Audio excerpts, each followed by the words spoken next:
Pumunta naman kami sa kabilang bahay at sa kapatid nga rin yun ni Kaitong at doon nga daw ay merong magic fruit. Matagal ko na talagang gustong matikman ito mga mare dahil sabi nga nila ang lahat nga daw ng kakainin mong maasim ay magiging matamis kapag kauna mo nga itong kinain. Kaya eto mga mare, mabuti na lang talaga at nakahanap nga kami ng pula at hinog at ito nga yung aking kakainin. Sa una nga ay medyo maasim ang lasa nito pero pag tumagal naman ay nawawala na rin. Ano rasa? Tamis ba? Maasim. Yan, maasim yan. Maasim. Akala ko ba tamis? Maasim nga. Ayan ka naman, ipatak mo sa ano. Hindi pa.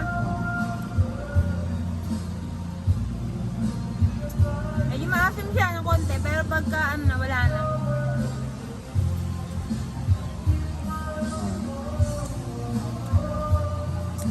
Yan. Teka natin, kalamansi. Guys, na kalamansi oh. Kalamansi. Baka hindi totoo eh, hindi ako naniniwala sa kanila. Oo. Yan. Titingnan natin kung totoong matamis itong kalamansi.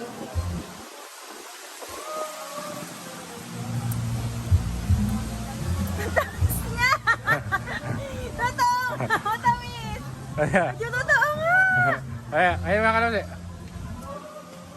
Matamis nga, promise!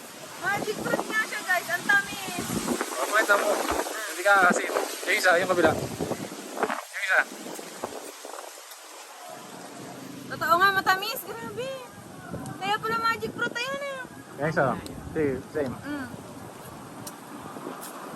Pakita mo yung katas ng kalamansi. Ayan. Alam mo, Hindi. mauubos ba akong kalamansi? Ikaw maasim. Napatakan yung mata ko. Tamis. Hanggang mamaya yan. Namamaya niya, matamis. Tumatamis talaga. Mga limang kalamansi kasya. Patry. Pakainin mo si Mary, si Ikaw naman. Guys, patitikimin natin si Buyok nitong magic fruit. Pakainin mo. Ipalibutin mo sa bibig mo. Tapos patitikimin natin siya ng kalamansi. Promise, ang tamis talaga. Mamaya, ito yung palibutin mo. Magic fruit guys. Ayan o, ang dami. Daming bunga. Ganyan pala ang bunga ng magic fruit. Ano? Tagalin mo muna. Ano ba? Dito ka sa magic fruit. Hindi ka kasi kita eh. Kalamansi. O, kalamansi naman. Para matamis yung kalamansi ko.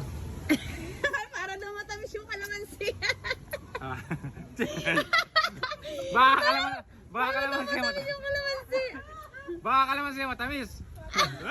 Nung makatikim nga ang aking buyok mga mare, para nga daw naging tamisan yung kalamansi na kinain niya dahil nga sa magic fruit. Ayaw pa talaga niyang maniwala mga mare at sabi nga niya ibang tamis daw talaga nung kalamansi na nakain niya at hindi daw dahil yun sa magic fruit. Diyos ko.